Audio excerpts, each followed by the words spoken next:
하나님의 말씀 전하도록 하겠습니다. 여긴 저에게 중부에 살고 있지만은 저기 서부 쪽에 가면은 한인 기도원들이 좀 있습니다. 그래서 산속에다가 기도원을 만들어 놨는데, 예전에 한국에서 기도원 가셨던 분들은 좀 잘 아실 텐데요. 한 80년대, 70년대 이런 데 기도원에 가면 그 기도원에 그 기도굴을 파놓고 막 그 안에서 기도하고 다 같이 모여서 뜨겁게 기도했던 그런 추억들을 아마 가지고 계신 분들이 있을지 모르겠어요. 그래서 서부에 있는 그 기도원에 가보면 진짜 한국의 7, 80년대 그 기도원을 그대로 재현해 놓은 것 같아요. 그래서 거기 가보면 이제 기도굴이 있고요. 거기에 이제 환풍하라고 이렇게 구멍을 하나 내놨고요. 예전에는 그걸로 뱀도 나왔다고 막 그러거든요. 그래서 거기 막 들어가서 기도하고요. 그리고 산 정상 꼭대기에다가요, 그걸 좀 평평하게 해가지고 기도터를 만들어 놨어요. 그리고 큰 십자가도 달아놓고요. 그러면 이제 거기에 올라가면요, 그 밑에가 다 정말 이 모든 세계가 다 내 밑에 있는 것처럼 그렇게 보이도록 그렇게 해놨습니다.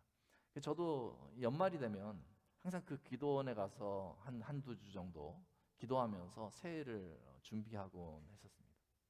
근데 이 산꼭대기로 올라가는데요, 이게 뭐 전문가들이 길을 만들어 놓은 게 아니라 그냥 이렇게 길을 막 내놓은 거거든요. 그리고 거기다가 이제 그 줄을 해가지고 박아놨어요. 근데 얼마나 경사가 가파른지요. 그래서 막 줄 잡고 올라가는데도 막 헉헉대며 올라가는 거예요. 그래서 그 끝에 이제 끝까지 막 잠깐 쉬었다가 막 계속해서 올라가다 보면요, 드디어 이제 기도 소리가 들려요. 저 산 정상에 있는 사람들이 이제 기도하는 거죠. 막 뜨겁게 기도 소리가 들립니다. 그래서 이제 끝까지 딱 올라가잖아요. 근데 되게 아이러니한 게 뭐냐면 한인 기도원이잖아요. 근데 그 정상에 딱 올라가면 한인들은 별로 없고요, 남미 분들이 그렇게 뜨겁게 기도합니다. 마치 예전에 한국이 이제 성장할 때 그때 기도했던 것처럼 남미 분들이 그렇게 뜨겁게 거기서 기도합니다. 그래서 거기 갈 때마다 제가 느끼는 게 우리 한인 기도원인데 왜 한인들이 많지 않고 남미 분들이 그렇게 많을까, 이런 생각을 하면서 예전에 한국에서 뜨겁게 교인들이 기도했던 그런 생각들이 좀 많이 났어요. 제가 20대 때 한국에 그 삼각산이라고 있거든요. 기도를 하길 원하셔서 막 열심히 하셨던 분들은 한 번씩 그 산에 들어가서 막 기도했던 추억들이 있을지 모르겠어요. 그 많은 사람들이요, 서울의 삼각산이라는 곳에 가서 그 숲에 들어가서 막 뜨겁게 기도했습니다.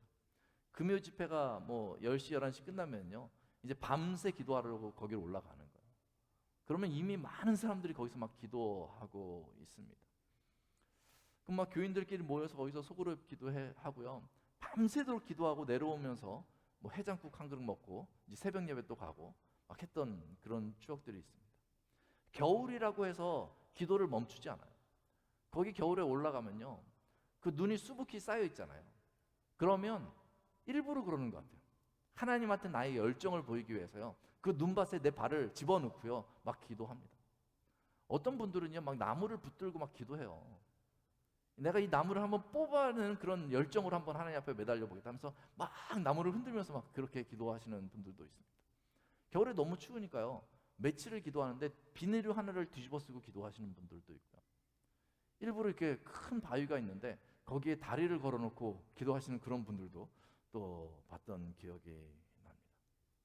목이 이미 쉬었는데도요, 그냥 쉰 목소리를 그대로 내면서 주여 주여 막 이렇게 하면서 계속 기도하는 거예요. 막 금식하면서 열정적으로 기도했던 그 추억들이 있습니다. 그 삼각산에서 기도했던 사람들의 다양한 모습들이 생생하게 기억이 나는데, 모양은 다르지만 분명하게 제가 머릿속에 기억이 나는 것은 뭐냐면, 그 모든 사람들이 하나님을 향하여서 간절함이 있었다는 거죠. 너무 간절하기 때문에 일부러 그 산에 들어가서 몸부림치면서 그렇게 하나님께 매달리고 있었다는 것이죠. 개인의 삶의 향방을 정할 때 그때 얼마나 간절합니까? 그때 그렇게 기도해요. 가정의 어떤 문제를 해결하기 위해서 어찌할 바 모를 때 하나님 앞에 나와서 매달리고 기도하는 것입니다. 이 나라가 위기에 처했다고 생각할 때요, 하나님 앞에 무릎 꿇는 거예요. 하나님, 이 나라를 살려주옵소서. 나의 조국이 온전케 되기를 원합니다 하면서 그렇게 매달리면서 기도했던 수많은 사람들, 그 간절함, 그 기억이 생생합니다.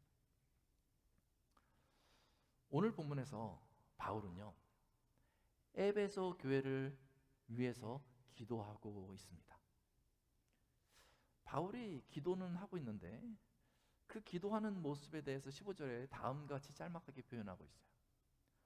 무릎을 꿇고 기도했다, 이렇게 얘기하고 있습니다. 이 학자들에 의하면요, 당시의 사람들이 기도할 때 보통 이렇게 무릎을 꿇는 이 장면은 흔한 장면은 아니라고 그래요. 보통 기도할 때는 이렇게 서서 기도를 많이 했다는 것이죠. 그런데 무릎을 꿇는 그 순간은요, 정말 하나님의 은혜가 필요하고 나의 기도가 정말 이루어졌으면 하는 그런 간절함을 표현하는 그 모습이요, 무릎을 꿇는 그런 표현이라고 이야기하고 있습니다. 바울은 에베소 교회를 위해서 기도하는데 그런 간절함으로 기도하고 있는 것이죠. 저희가 일상적인 삶을 살아가면서 기도할 때 그냥 일상적으로 기도하는 그런 장면들이 있어요. 집에서 식탁에서 기도를 하거나 차에서 운전하면서 또 기도하시는 분들도 있고, 일상적으로 저희가 기도하는 장면들이 있거든요. 그런데 그렇게 일상적으로 기도하는 것들이 중요하지만 또 때로는요, 내 인생에서 중요한 어떤 순간이 왔을 때는요, 간절함으로 하나님께 매달리면서 기도해야 되는 그 순간이 있다는 거죠. 저희도 미국에 살다 보니까요, 어느덧 의자에 앉는 것이 굉장히 익숙합니다. 그래서 기도할 때 항상 의자에 앉아서 이제 기도하게 되는 것 같습니다. 그런데 간절하게 기도해야 될 때가 있잖아요. 그러면 우리의 액션을 좀 바꿔볼 필요가 있습니다. 그 간절함을요, 우리의 몸으로 좀 표현하면서 기도해 볼 필요가 있습니다. 그냥 편안하게 앉아있던 의자에서 내려와서요, 그냥 바닥에 바울처럼요, 무릎을 꿇어서 기도해 볼 필요도 있고요, 때로는 내 무릎 사이에 머리를 집어넣고 기도해 볼 필요도 있습니다.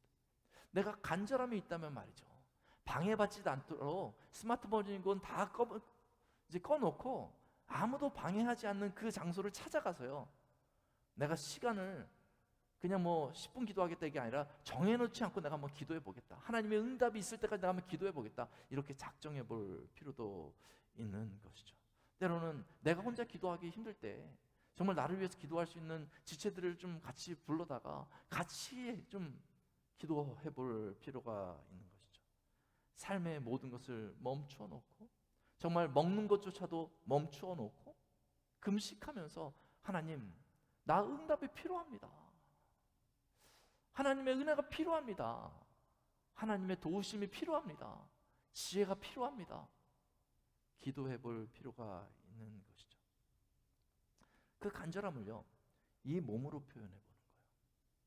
사실은 하나님은요, 우리가 몸을 그렇게 몸부림을 쳐야지 우리의 기도를 들으시는 분은 아니세요. 그냥 우리가 한마디 기도하면 하나님께서는 그 기도를 분명히 들으시죠.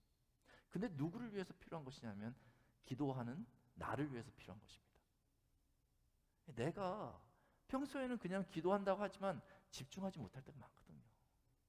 기도하면서도 그 이후에 있을 여러 가지 계획들 때문에 마음을 거기에 두어서 하나님 앞에 집중하지 못할 때가 많거든요.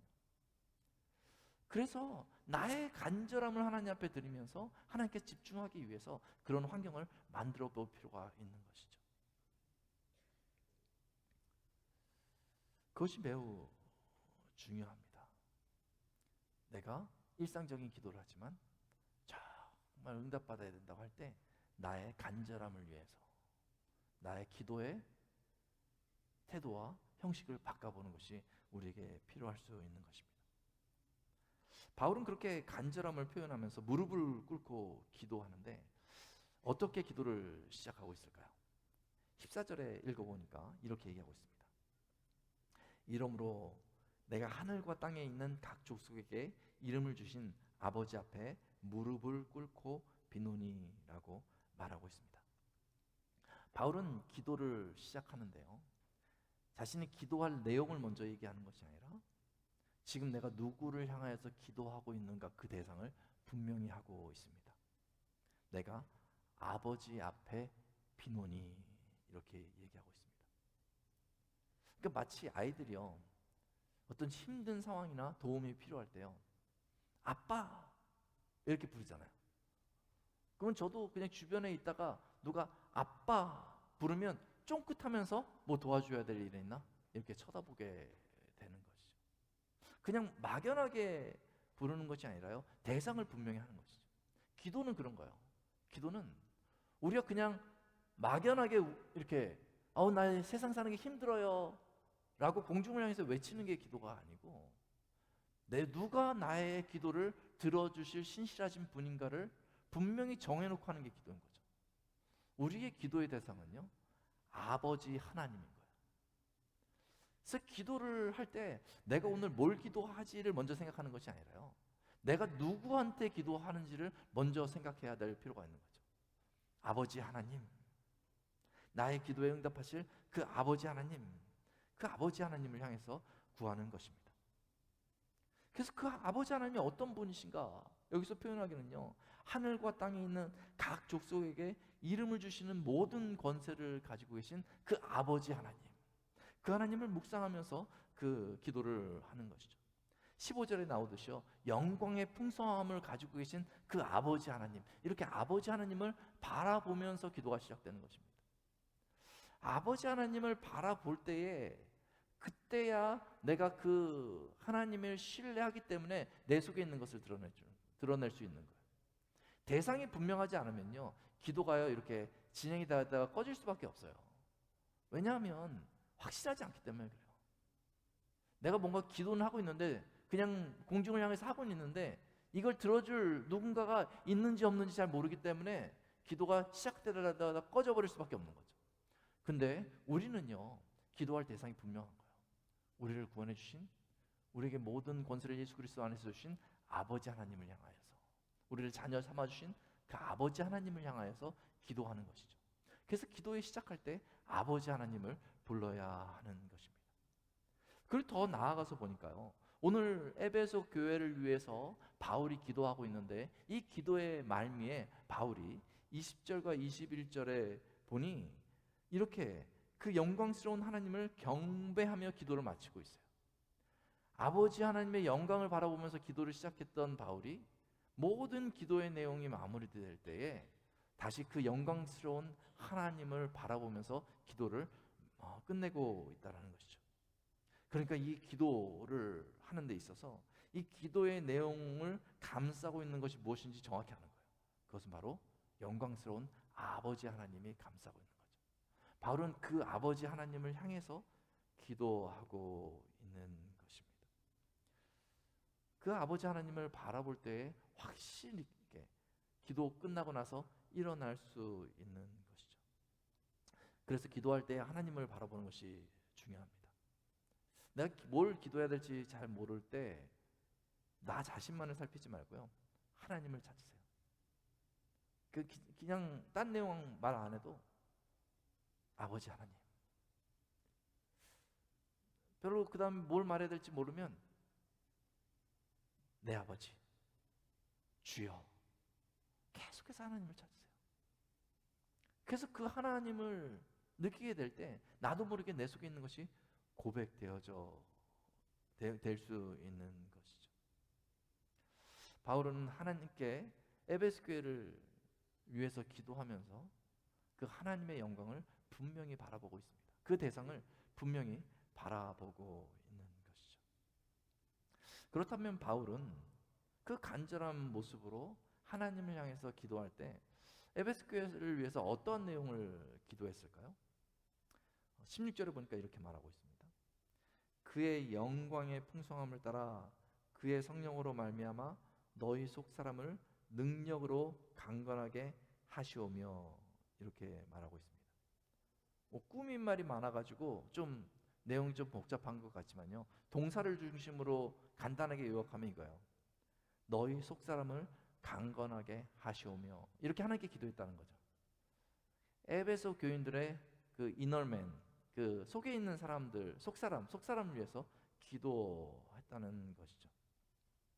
저희는 이 땅에 살아가면서 기도할 때 주로 그 기도의 주제를요, 저희 겉사람의 포인트를 두고 기도하는 경우들이 많습니다.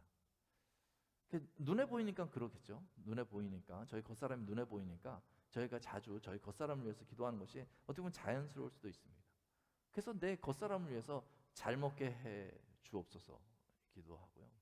건강하게 해 주옵소서 이렇게 기도하고, 잘 살게 해 주옵소서 이렇게 기도하고요. 이 땅에서 잘 누리게 해 주옵소서 이렇게 기도하는 것이죠. 겉사람을 위한 기도, 저희가 이 땅을 살아가야 되기 때문에 그것도 중요한 기도일 수 있습니다.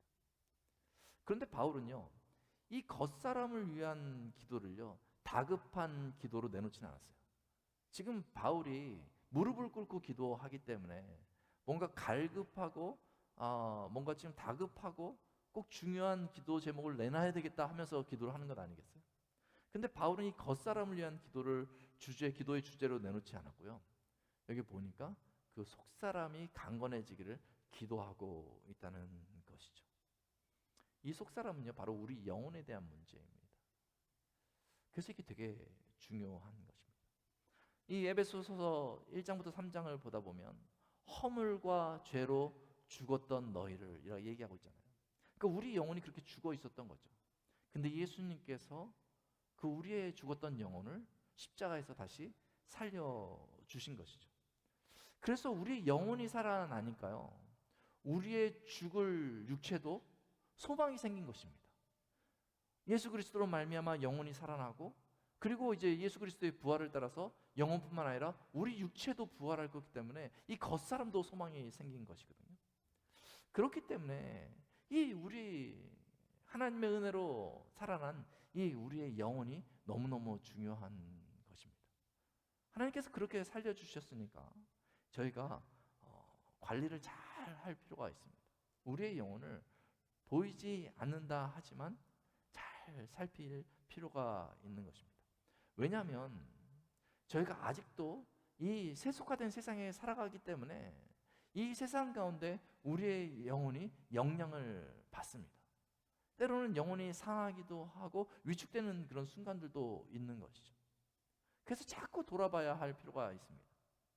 그런 상황을요, 바울은 로마서 7장 22절부터 23절에 다음과 같이 말씀하고 있는데요. 내 속사람으로는 하나님의 법을 즐거워하되 내 지체 속에서 한 다른 법이 내 마음의 법과 싸워 내 지체 속에 있는 죄의 법으로 나를 사로잡아 오는 것을 보는도다, 이렇게 얘기하고 있는 것이죠. 그러니까 이 땅을 살아가면서요, 뭐와 계속해서 싸워가야 됩니까? 죄와 싸워가야 되는 거예요. 여전히 죄의 위협이 있고 죄의 유혹이 있는 것이죠. 그래서 그 죄 가운데 내 영혼을 내어놓을 때마다 영혼이 상하기도 하고 아프기도 하고 침체되기도 하는 것이죠. 이 영혼이 아주 스트롱하면 괜찮을 텐데 연약할 때마다 쉽게 무너지는 거죠. 이 영혼이 침체되기 시작하면요, 정말 내가 하나님을 믿었던 이 믿음이 진짜인가? 이렇게 생각하는 분들도 있고, 영혼이 침체되면요, 내 겉사람의 모든 것이 다 잘 되고 있는 것 같은데 삶의 기쁨이 하나도 없어요. 평안이 없어요. 당황합니다. 내가 이렇게 잘 살아온다고 생각했는데 왜 이러지? 라고 생각할 수밖에 없는 것이죠. 지금 이 안에서요, 매일마다 전투가 벌어지고 있는 것입니다. 이 안에 속사람이 매일마다 싸우고 있는데 저희가 겉사람만 바라보면서 겉사람만 우아한 척 하고 있다고 해서 건강하다고 말할 수 없는 것입니다. 이 영혼이, 우리의 속사람이 침체되기 전에 저희가 그 영혼을 돌아볼 필요가 있습니다.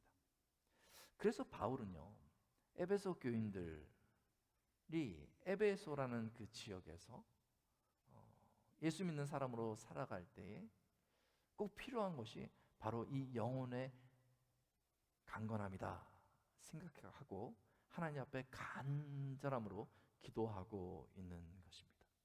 속사람이 강건해야 한다. 근데 이 속사람이 어떻게 강건해질 수 있을까요? 이제 예수 그리스도로 말미암아 이 속사람이 살아났는데 어떻게 하면 강건한 채 이 세상, 이 유혹 많은 세상 가운데, 세속화된 세상 가운데 이 강건함을 유지할 수 있을까요? 바울은 이렇게 얘기합니다. 성령으로 말미암아라고 얘기하고 있습니다. 성령께서 우리의 속사람을 강건할 수 있도록 도와주신다는 것입니다. 이것을요, 다른 신학적인 용어로 말하면요, 성화라고 얘기합니다. 점점 거룩해지는 과정이다, 이렇게 표현을 하거든요. 근데 이 성화의 과정, 점점 예수 믿는 사람이 거룩해지는 것, 그러니까 예수 믿었다고 그냥 완전히 거룩해지는 것이 아니에요. 이 땅에서는 계속된 싸움 가운데, 말씀 가운데 변화를 계속 받으면서 거룩해지는 것이거든요. 근데 이것을 좀 재미난 말로 이렇게 표현을 해요. 이 성화의 과정을 어떻게 우리가 쉽게 이해할까 하면은 성령과 우리의 협동 작전이다, 이렇게 표현을 합니다. 성령께서 처음에는 우리를 이렇게 감싸 주시고 계시다가 우리가 그 안에서 단단하게 세워질 수 있도록 기회들을 주시는 거예요. 그러면 그때 우리가 반응을 하면 우리가 조금 더 성숙해지는 것이죠. 조금 더 자라가는 것이죠. 마치 아이들이 태어나면 하나에서 열까지 다 해주잖아요. 먹여주고 기저귀 갈아주고 씻겨주고 다 해주잖아요. 근데 아이들이 점점점 성장해 가면 어느 시점부터는요, 다 간섭하고 하는 것이 아니라요, 알면서도 모른 척을 합니다. 그럼 너가 한번 해보렴, 이렇게 기회들을 주는 거죠. 처음엔 그게 불편하잖아요. 처음엔 좀 힘이 들잖아요. 근데 기회를 열어주는 것입니다. 근데 그 아이가 거기에 반응을 해서 그 액션을 취하면 성장하는 거죠. 단단한 음식을 먹을 수 있게 되는 것이죠. 스스로 무엇을 해야 되는지 분별할 수 있는 능력이 생기는 것이죠. 성령으로 말미암아 속사람이 강건해진다는 것은 그런 의미를 가지고 있는 것입니다. 성령 하나님께서 우리들을 자꾸 훈련시키시길 원해요.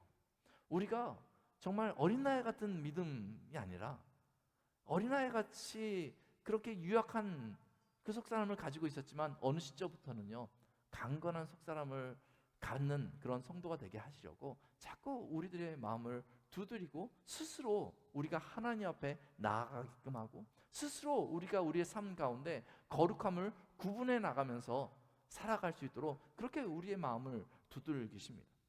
그때 우리가 반응하면 우리가 훈련이 되는 것이죠. 어느 시점에는 갑자기 막 기도하고 싶은 마음이 생기는 거예요. 이 그리스도인이라면 그런 경험들을 합니다. 내가 그냥 뭐 이렇게 살아가고 있는데 내가 기도해야 되겠다, 하지 않으면 안 되겠다, 이런 마음이 불현듯이 몰려올 때가 있어요. 근데 내가 기도해야지 하는데 여전히 내 삶은 바쁘게 진행되고 있거든요. 그때 내가 우선순위를 바꿔서 그래, 내가 기도해야 되는 마음이 생길 때 그때 반응해야 되겠다. 그리고 기도하면요, 그 다음부터는 아무리 바쁜 일정이 있어도 내가 기도할 수 있는 시간을 냅니다. 왜냐하면 이 기도가 중요한 것을 깨닫기 때문에 그런 거죠. 성령께서 내 마음을 두들기실 때가 있어요. 어느 시점에요, 내가 하나님의 말씀을 펴서 보는데 너무 은혜가 되는 거예요. 내가 하나님의 말씀을 매일마다 꾸준하게 읽으면서 하나님의 뜻이 무엇인지 분별해야 되겠다, 이런 마음이 올 때가 있어요. 그때 뭘 해야 됩니까? 성경을 펴서 읽어 나가야 하는 것이죠. 또 어느 때는요, 내가 좋아하는 것들이 막 늘 즐기던 것들이 있거든요. 근데 갑자기 내가 여기 너무 빠져 있는 것 같으니까 이걸 좀 멈춰야 되겠다 싶은 생각이 들 때가 있어요. 그럼 그때 멈춰봐야 하는 것이죠. 뭐 다양한 방식으로 성령이 우리의 마음을 두들길 때가 있습니다. 어느 날에는요, 갑자기 누가 생각이 나는 거예요. 그 사람이 마음이 딱 걸리는 거예요. 우리 성도 중에 이런 사람이 있는데 내가 한번 연락을 해봐야 되겠다, 이런 마음이 들면 그때 바로 반응해서 연락을 해보고 사랑을 나눠보고 해보는 거죠. 그럴 때마다 변화하는 자신을 발견하게 되고 성숙해지는 자신을 발견하게 되는 것이죠.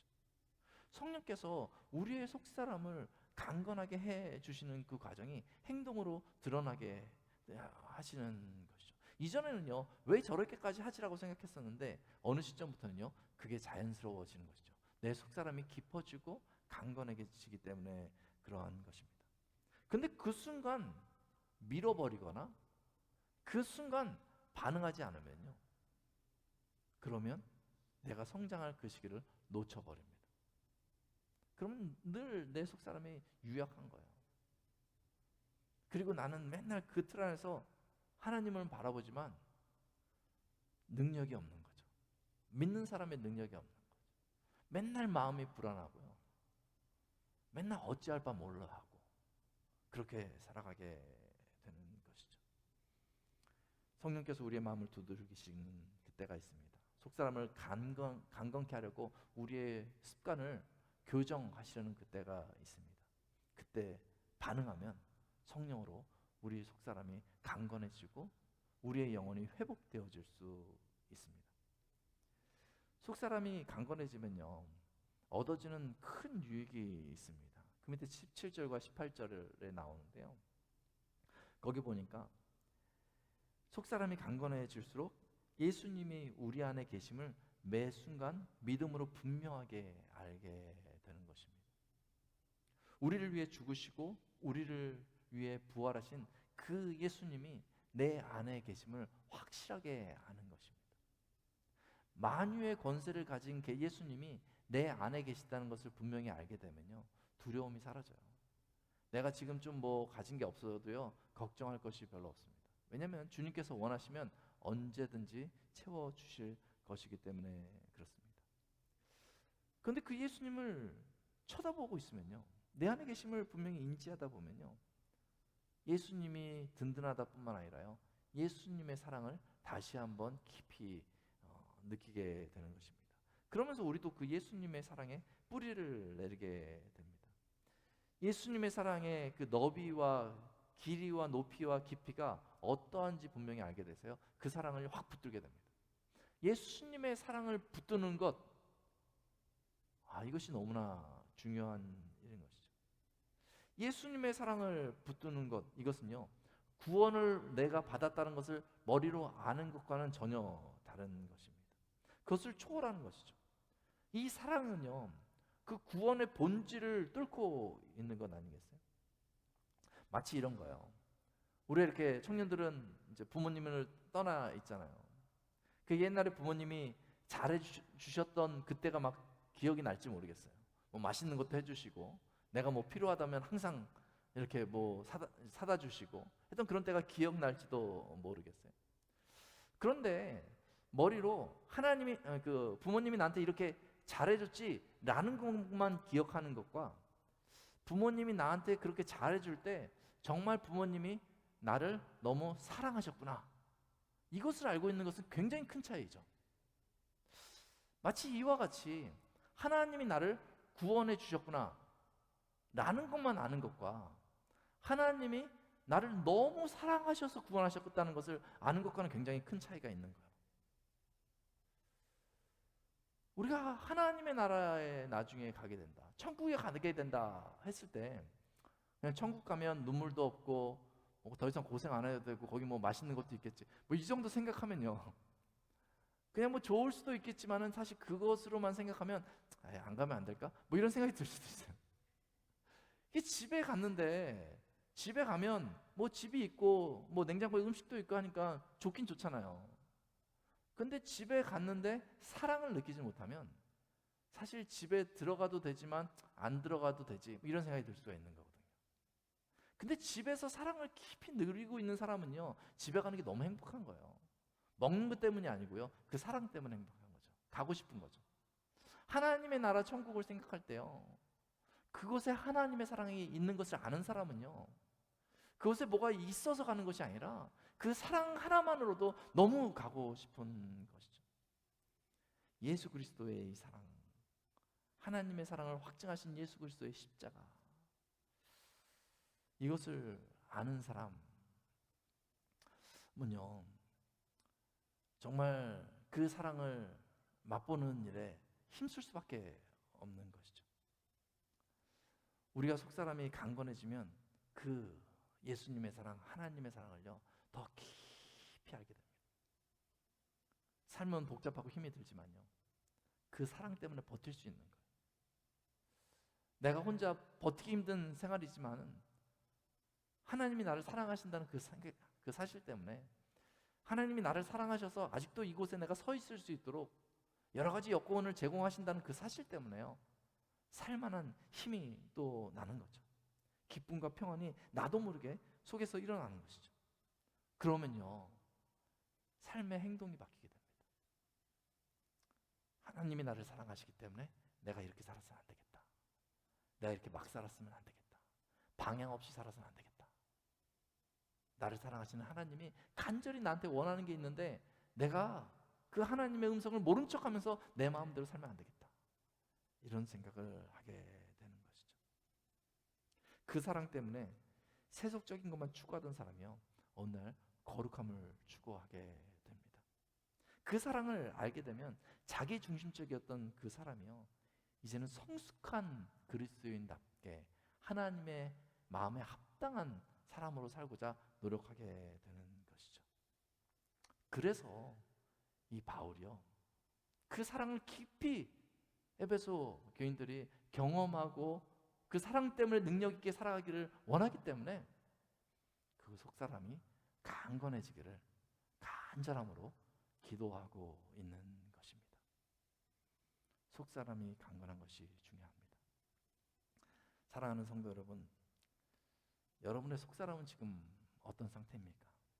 여러분들의 영혼은 어떤 상태입니까?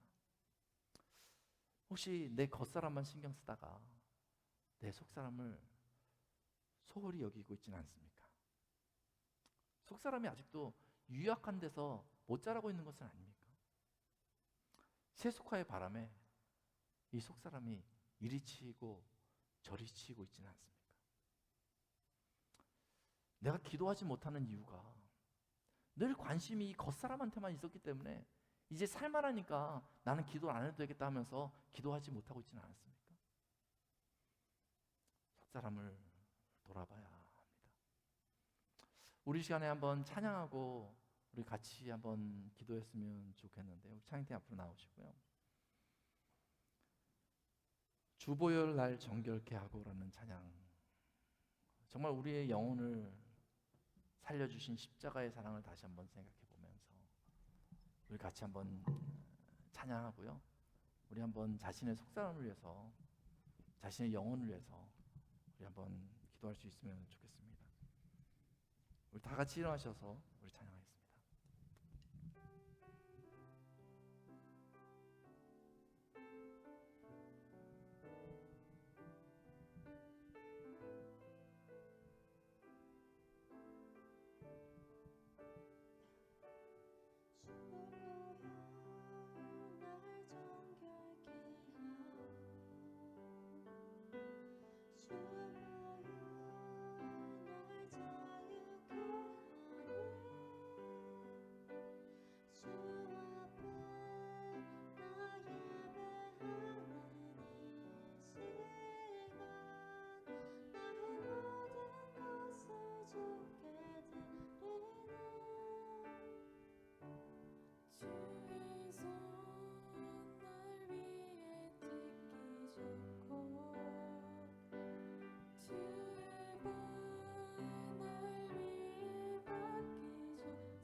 우리 다 같이 고백합니다. 주보혈 날 정결케 하고, 주보혈 날 정결케 하고, 주보혈 날 자유케 하니,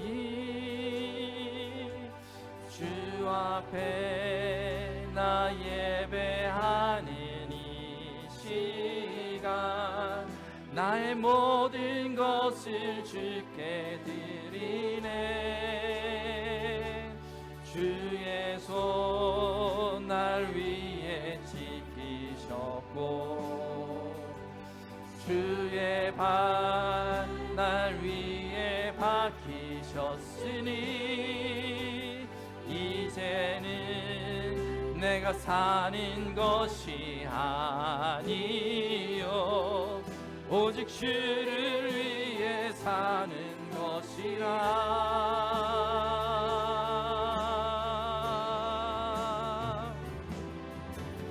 주의 손에 나의 손을 포개고 주의 발에 나의 발을 포개어 나 주와 함께 죽고 또 주와 함께 살리라. 영원토록 주 위에 살리라. 주의 손에 나의 손을 포개고 또 주의 발에 나의 발을 포개어 나 주와 함께 죽고 또 주와 함께 살리라. 영원토록 주 위에 살리라. 주의 손에 나의 손을 포개고 주의 발에 나의 발을 포개어 나 주와 함께 죽고 나 주와 함께 살리라. 영원토록 주 위에 살리라. 주 위에 살리라.